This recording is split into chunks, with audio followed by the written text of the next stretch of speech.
Gênesis 50, o último capítulo do livro de Gênesis.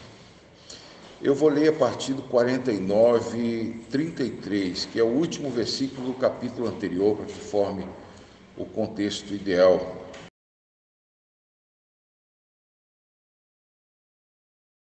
Este último capítulo de Gênesis narra o sepultamento de Jacó, narra o relacionamento que ficou entre José e seus irmãos, dá uma certa ideia do relacionamento de José com a corte, especialmente com o faraó, e depois narra a morte de José. Cada um deles tem alguma lição que pode ser útil para nós. Do sepultamento de Jacó, nós podemos nos lembrar que os costumes dos egípcios entraram cedo em Israel. Tanto é que no Êxodo, Deus proíbe até que se leve o fermento do Egito. Vejam, Jacó foi embalsamado. Gastaram 40 dias para embalsamá-lo, ou seja, ele foi mumificado. Transformaram em uma múmia. Arrancavam todas as vísceras, enchiam de sal por dentro e por fora, mais ou menos como os bacalhaus que a gente come, que nunca apodrecem. Transformam aquilo numa múmia, botam mel por cima para o mel não estraga com o tempo, e ali tem-se uma múmia. E choraram 70 dias. Não significa que ficaram 70 dias chorando. É como mais ou menos hastear nossa bandeira por uma semana, um grande luto nacional. É mais ou menos o que significa isso. Mas, irmãos, o costume já estava entrando bem cedo. A mumificação do cadáver, que os judeus nunca foram nisso. Os judeus nunca queimaram seus mortos, nunca mumificaram. O morto judeu ele era colocado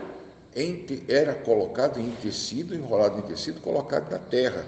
E até hoje, os caixões dos judeus não têm fundo de material duro, como normalmente no Ocidente possui. Geralmente é um fundo mais leve para que o corpo seja decomposto o mais rápido possível.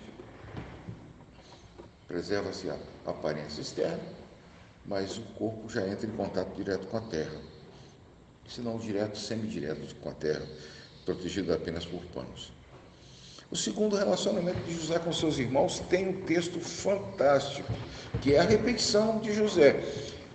Versículo 15. Vós, na realidade, intentaste o mal contra mim.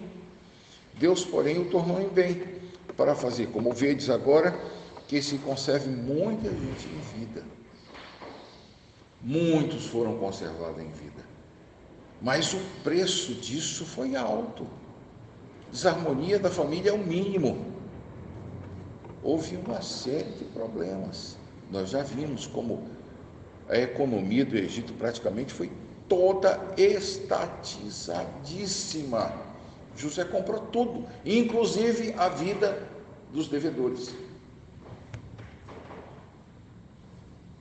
Mas é interessante que Deus corrigiu aquilo que era mal dentro da família da aliança para fazer o bem à família da aliança. E respingou esse bem na nação dos egípcios. O Egito recebeu um efeito colateral do bem que era feito à família. Vocês se lembram que Deus abençoou a casa de Potifar por amor de José. Abençoou o Egito por amor de José. E assim tem muitos locais. Meus irmãos, no ministério isso é muito comum. Um servo fiel do Senhor muitas vezes vai para um local que Deus coloca e abençoa aquele local por amor àquele servo fiel. Local terrível, que vive debaixo do jugo do Senhor, que vive debaixo da mão pesada do Senhor. E às vezes é o servo do Senhor que traz bênçãos para aquele local. Eu fui testemunha disso muitas vezes. E acho que se vocês prestarem atenção, vocês vão ver isso acontecendo também. Mas repare, Parece que há algum desgaste com o Faraó, porque José não se dirige diretamente a Faraó pedindo licença para ir sepultar o pai. Pede aos da família de Faraó. E ele responde. Por quê? Se antes José andava no segundo carro atrás do Faraó, estava na corte, tinha tanto poder quanto o Faraó, exceto nas coisas que o Faraó reservava para si.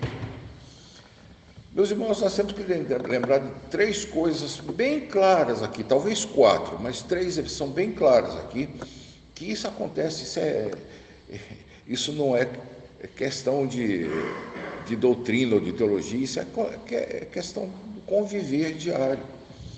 Primeiro, eles estavam na crise. Faraó precisou primeiro de José para descobrir um sonho que lhe angustiava. Depois precisou mais para manter a terra durante um período de seca.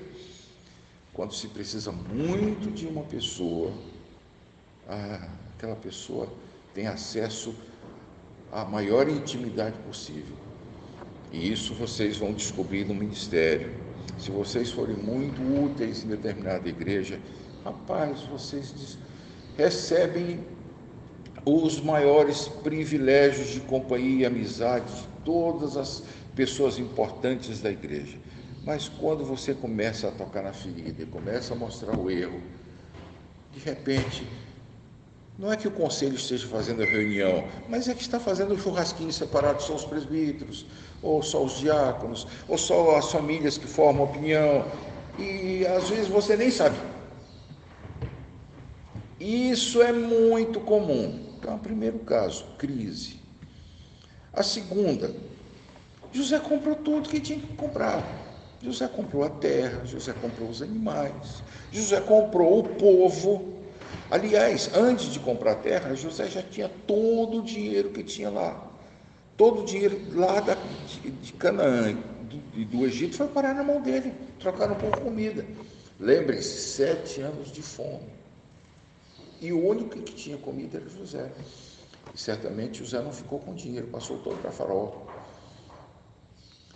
É uma aplicação do caso da crise. Mas quando uma pessoa tem tudo e fica abastado e não tem mais nada que ele possa querer, ele esquece.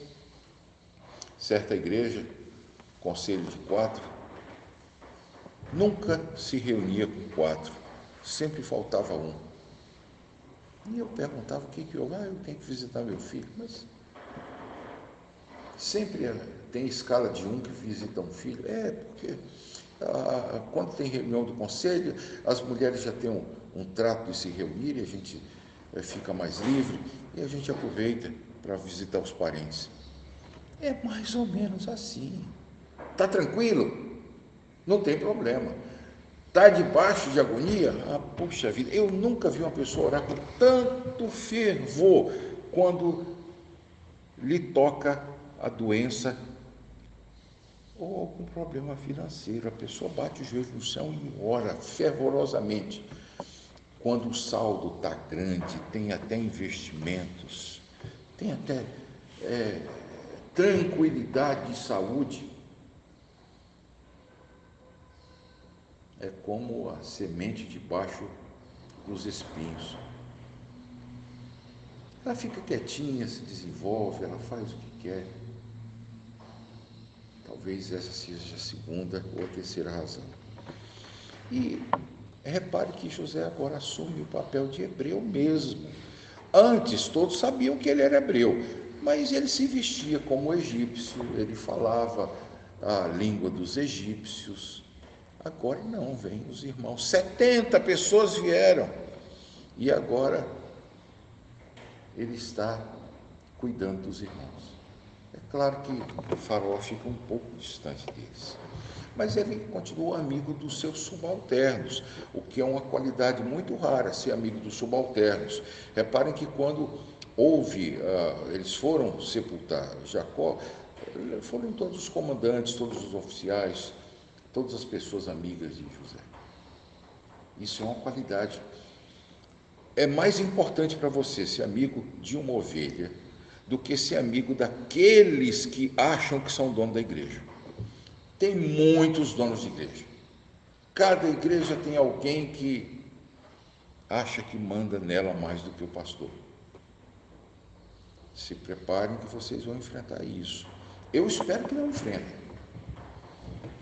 Mas em meus 40 anos de ministério, 34 deles ordenados, eu cheguei à conclusão que quase toda igreja, a maioria delas, tem alguém que quer dominar. Geralmente, se não é um presbítero ou não é um diácono, é um dos fundadores, e geralmente domina muito através da influência. Finalmente, irmãos, o que é mais importante aqui. Se Gênesis é o livro dos começos, narra o começo da história, o princípio, narra até o começo do tempo, no princípio de Deus, os céus e a terra, narra o começo da criação, da vida, narra o começo das famílias, narra o começo dos patriarcas, daqueles que nós cantamos, os antigos, cujo Deus era o Senhor. Gênesis também é um livro dos fins, dos encerramentos, das quedas, dos fracassos. Em Gênesis, fracassa o primeiro casal. É em Gênesis também que fracassa a primeira criação, os antediluvianos. Não que depois do dilúvio seja a segunda criação, mas entenda o que eu quis dizer. Aqueles que viveram antes do dilúvio fracassam todos os dilúvios, escapam Noé. Em Gênesis também fica claro que todos os patriarcas fracassaram. Nenhum deles recebeu a terra. E dia a dia o patriarca está repetindo os erros de seu pai. Nós vimos aqui a coleção de erros de Abraão, Isaac e Jacó. Cada um deles com erros piores, iguais aos seus antepassados. Gênesis, portanto, é um dos livros mais impressionantes que nós temos em toda a Bíblia. Uma vez discutindo com um ateu, e ele dizendo, era um bando de exploradores, era um sujeito que vivia às custas da mulher, o sujeito deixava que a mulher ficasse com um determinado rei, citando o caso de Abraão, e de Isaac, de mais tarde, e isso e aquilo, e criticou. Eu deixei ele falar tudo. Finalmente perguntei, por onde que você sabe dessas coisas? Está escrito na Bíblia. É interessante. Você toma como certo as coisas ruins que estão escritas na Bíblia a respeito das pessoas. Não toma como certo as coisas boas.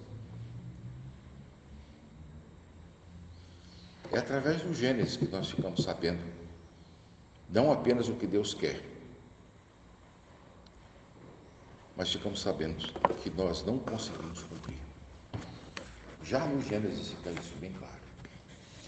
Vamos orar, vamos pedir a Deus que nos ajude a entender melhor a sua lei, as suas demandas.